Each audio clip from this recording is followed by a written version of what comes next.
clapping for myself. Yeah, good afternoon. Thank you for that introduction, and nice to see new faces, some faces that I'm familiar with, and I hope I can share with you something for those who are new. For those who have been in my classes before, we'll revisit what we've learned before. So, as Ms. Cotton said, it's all about what are you doing and why are you doing it. And that's about planning, right? What are you doing and why are you doing it?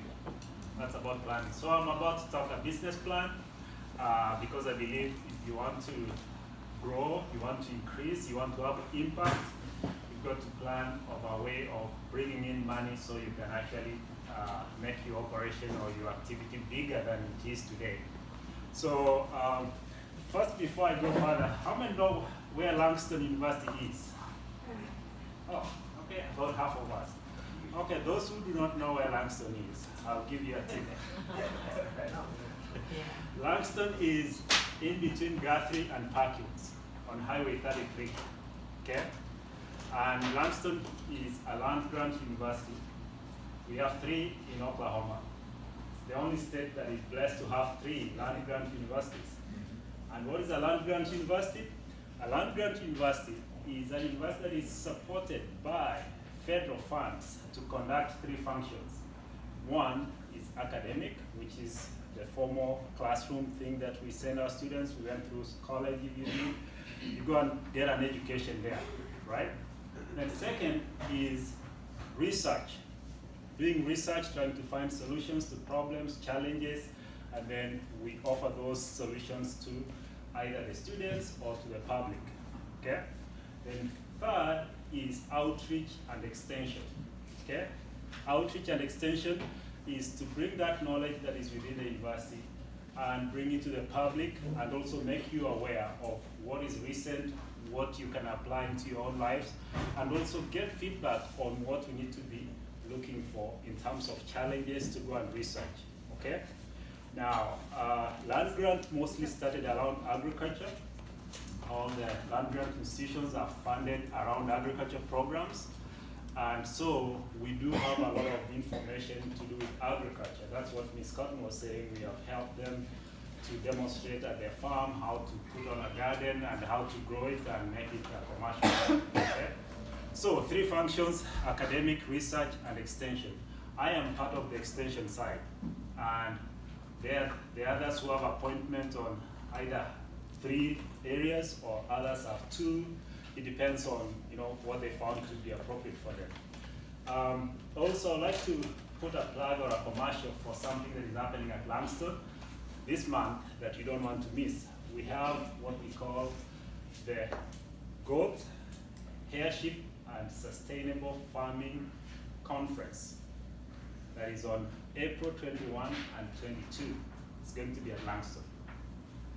It's one of our best events we host in a year. We used to have those events, separate. The sustainable farming, small sustainable farming, goat and hairship. But this year we are combining them because we actually also having another event for opening an horticultural center that we just built, state-of-the-art horticultural center that was just built. So it's going to be on April 21st, 22nd. You're very much welcome. It's a free event. There will be a lot of great topics, a lot of great speakers that will share good information that you will find useful for your farming operation and also beyond. Plus, you'll get a chance to see Langston, which is the leading research institution on goats and hairship. Yeah. So if you want to learn anything about goats, sheep, come to Langston. Okay? Okay, so let's talk about business planning, and I hope after this you can get some tips on having your own business plan. I've got some handouts here that I'll pass around, and this says Farm Business Startup Checklist or tips. You can pass around. I'll go through that as we walk around it, then I'll share with you a template of a business plan.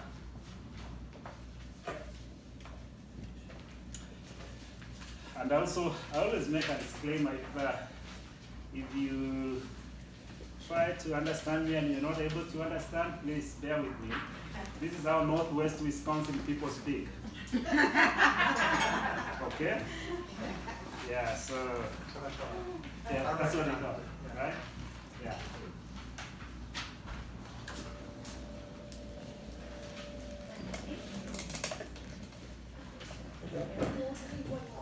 Oh, you got one? Okay.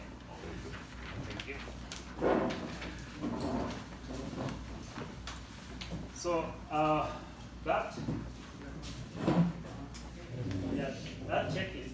Extra. Thank you. So that checklist, what it is basically, it's giving you tips on how to put together a business plan and be organized in what you need to look for.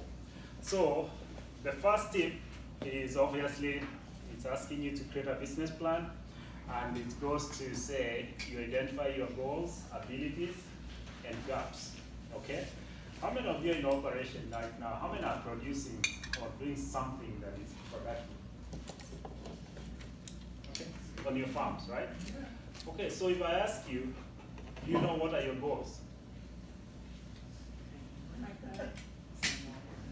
Sorry? Make money. Make money, okay. Do you know what are your abilities around your operation? Okay. Do you know what are the gaps? Do you know what you're lacking that you would like to close in or improve on, right? That's basically what it's asking you. So as you're thinking through, that's how you can do basically you're doing an audit of yourself and then come up with a plan. Then number 2, it says, consider, and I had some of this mentioned by Ms. Cartnier, consider state, county, or local regulations that may pertain to your farm plan. Okay? Now, maybe some of you are in a rural area, or you're in an urban area. What are the regulations that affect you? You need to understand those, right? Okay? Then, well, there could be some zoning regulations or local ordinances. You want to be aware of those. I know, especially in Oklahoma City, Tulsa, sometimes keeping chicken there might not be something that is allowed according to local ordinances. I don't know about your local area. So it's good to be aware.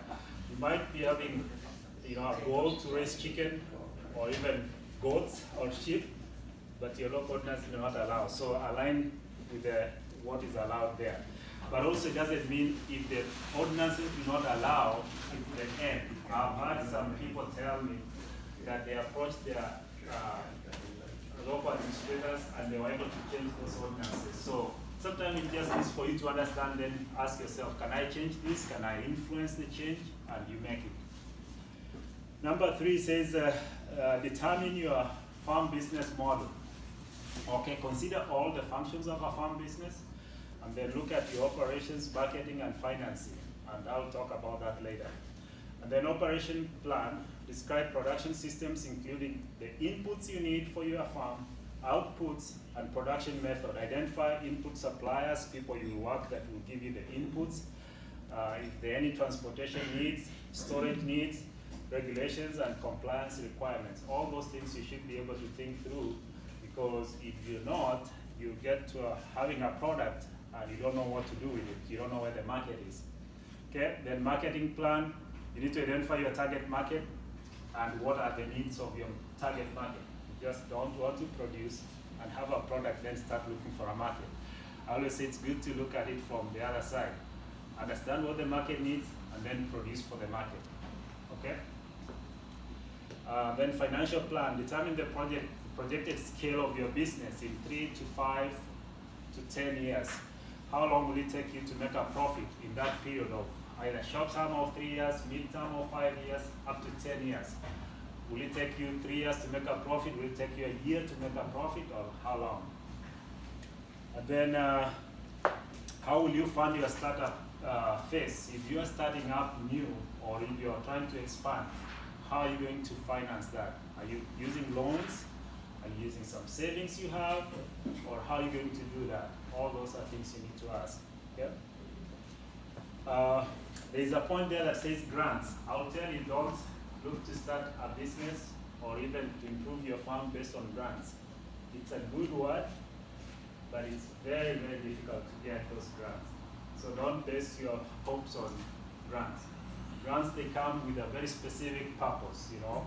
So you want to be sure that, you know, if you are trying to start and really do good business, do not depend on grants, okay? Ms. Cotton just belabored this question here very well about getting a farm number, right? Then the next one will be get a conservation plan, right? Conservation plan also comes from USDA, NRCS. You know, as you get a farm number from FSA, you get a conservation plan from NRCS. Then you decide on a good record keeping system. Keep business and personal finances separate. It's a good practice, you know, to aim at that you're able to have a good system that allows you to separate your finances from what is for business, what is for personal, okay? That helps you in final reporting with the IRS, and obviously it also helps you to know if you're actually doing, how you're doing on your business, right? Then keeping a good production records, you know, just like we're talking about finances, you also want to have a system that allows you to record your production, you know, to be able to see year from year, are you increasing your production, or is it, you know, just staying stagnant, or you're not making progress. Then farming business records will assist you to do your 1040 Schedule F when filing income taxes. And I also, Ms. Cotton mentioned about registering your business with an entity, whether it's an LLC or you're doing a corporation and all that. And if you need to do that, there's a link there that I've provided. You know, you can go online and do it just from your computer, or you go to the state capitol at the Secretary of State and you can register your entity there, okay? I find it so easy and simple. You just go online, you can register there. There are a few steps you walk through filling the forms, but it's not difficult to do it. Then farms can apply, I had this mentioned, you can apply for purchase tax exemption from the Oklahoma Tax Commission. And I've also given you a link there, how you can you know, access the portal for doing the application. Then number 4 talks of risk management, having a plan or strategy for minimizing your risks, both financial, right? You can actually go further and say even marketing risk, production risk, all that. You always want to have a strategy that helps you minimize risk. We don't talk a lot about risk, but Oklahomans, you should know about risk. Yeah, we know about risk, right? Yeah, last year we had a very, you know, tough drought, right? And most people did not produce very well. And we don't know what this year holds. I remember, you know, for the time I've been in Oklahoma, it was between hot, snowstorm, ice storm, everything. You know. All in the same month? Yeah. Right? Right. One is in May. Yeah. And then also think of an exit plan. You know, how long are you going to do this? How long are you trying to get your farm operation survive or exist, right? I say it's good to have an exit plan. One is, right now we don't have a lot of farmers. And it's because I think we did not plan well so that we can transition people into farming too. Those of us who are doing it, we should have a plan to actually get some people in. So, you know, when I get this, or maybe due to health, or I can't do it anymore, you know, how am I going to exit? Maybe, you know, mentor a young person and bring them in, right? Or you sell the farm. It's good to always think through that. And we are not here forever anyways too, so you just need to appreciate that.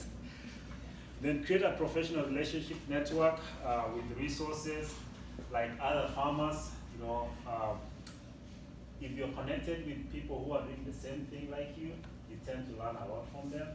And you know, they can add to what you know, and also you can add to them what you know, and that way we stay healthier. And then utilize the local extension agents. I talked about the three-legged stool. OSU is a land-grant university, also has extension, like Langston has. Then Muskogee Creek, College of Muskogee Nation has it's a land grant. It has an extension program, but it's not as big like OSU is. Actually, OSU has the biggest than we do than College of Muscogee. Okay, so if you know those extension agents, you tend to use them, and they will provide you with all the help you need. We are doing it for free; we don't charge you. But if you want to pay, there are also other consultants who can help you, navigate that. Even writing a business plan, you can get help to write that, and you'll be ready to go. And then make connections with agricultural service providers. There are also other service providers outside extension that you can work with. How many know about the Department of Ag, Food, Forestry? You know about them? Okay. Should make good friends with them. How many know about the Department of Health? I mean, that should be anywhere around near you, right? Yeah, utilize them. They have some resources that can help you, and they have actually some rules or regulations that affect food handling, food production, and all that, and marketing. So you want to know them, understand what they're asking you to be compliant of, so you don't get yourself in a situation where you see them as strangers to you and then you start fighting them. I hear people try to fight some of these people. Sometimes it's because we start from a point of ignorance ourselves. Right? We don't know what we are required to, but then we get irritated or agitated because we just didn't know. Right? So I say, go out and find out from them. Some of them are really good, and of course the others who are not good. Okay? And then do research, feasibility study to cover the following items in your plan. Projected revenue. When you start your operation, always think of what is my end goal? What am I likely to get in terms of money? Quantify your results. And when you quantify your results, in business or even in our operations, we quantify by money, right? How much money am I putting and how much am I getting out? And then what are your costs or expenses? We have fixed expenses and we have variable expenses. Fixed expenses is your cost, like for acquiring land, right? Variable expenses will be your seeds that you're buying to put into the ground, right? So then do a market survey, okay? How do you know what your market needs? You have to do a survey, find out what they need, when they need it, and then you'll be ready. If you don't know, that's where extension comes in. They can help you get some information. I say if you're trying to sell in the local market, the first place I would suggest you go to first is your local farmer's market. If you have a farmer's market, go to that market, find out who is the manager for the market, ask them, he or she, whoever that is, ask them, what do you sell most here in this market? What don't you have? What do people want? Then that way you are actually understanding, I am producing for the market, for the customers, okay? And then pricing strategy, when you're selling to the market, or even at home, or whoever you're selling to, you should have a strategy in how you're pricing your products. And the simple way of pricing your products is you always want to cover your costs of production plus a markup or a margin, right?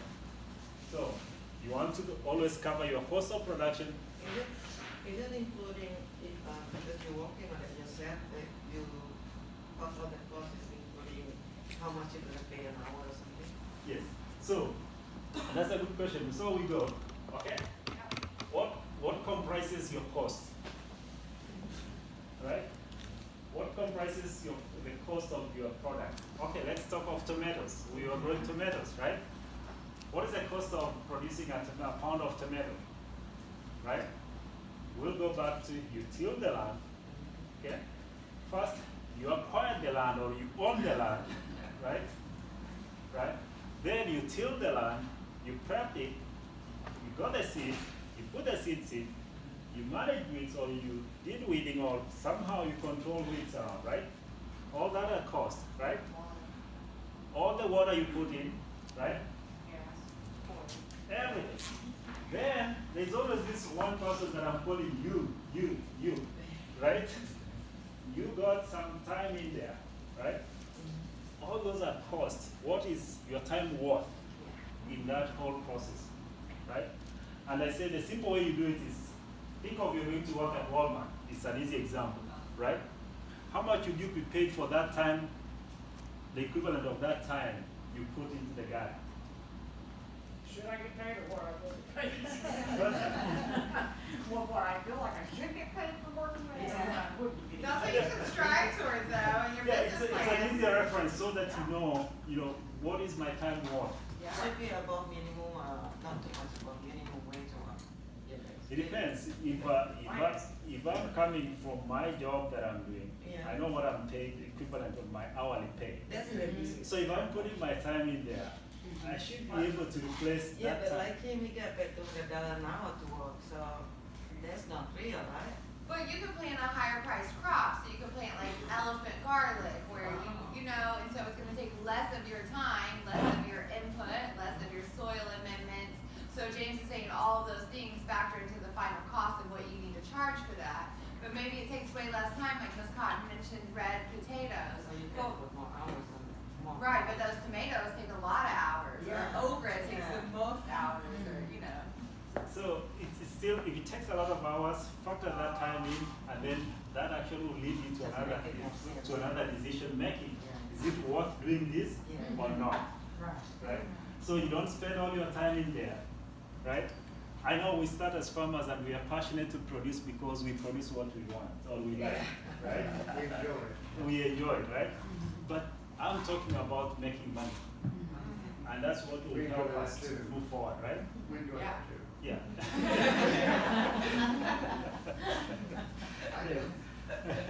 Yeah, so we enjoy making money, but also we want to maximize on making money, okay? So then capital expense budgets, having estimate or doing a study on what are your expense costs, your energy costs, and then leads you to make a pro forma projection, a cash flow with a net income and balance sheets. Basically, those are the financial statements that are needed. Well, I give that more just to help you think through now. That's not enough. You can say, okay, how did this help me, right? But I say if you find you're lacking in something, then seek to fill in the gap. And that's where you have to either find someone from the university, sit down, they walk you through, right? In a session like this, we can cover some, overview, right? This form, the one that I got from it is different than the one that you gave me. The one that you gave me is easier. This is how much? It's an old one. Which one is this? It has the Okay, financial days well, also. the one I gave you is the most recent. This is for 2023. That's what I said, it's the Yeah, old one. so right? the one you need to fill in should say 2013. That's my 2023, easier.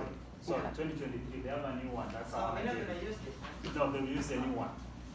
Yeah. Which form is that? This is the microloan assistance. Okay, So you need the 2023. 2023. And they are shortening the application. Yeah, it's actually, that's the one she's saying. Yeah, that- they're making it yeah. easier, yeah. So most of these applications, if you put in USDA and then whatever the form number is and ask for the year 2023, you can find the most recent form. We gave you an example. This is the latest that I had.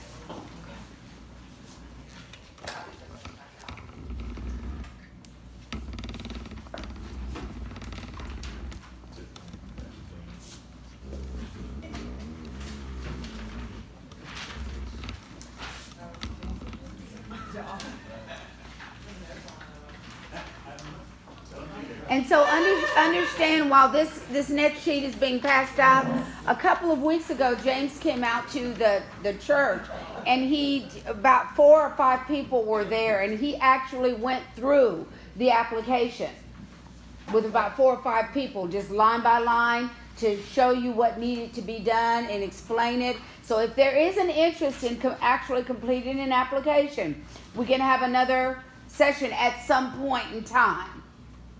Actually, the one I passed out is the business plan guide. Mm-hmm. Yeah. So, Yeah, you got it or you not? he got it last time. Okay, okay. So, now, I gave you the tips, right? Mm-hmm.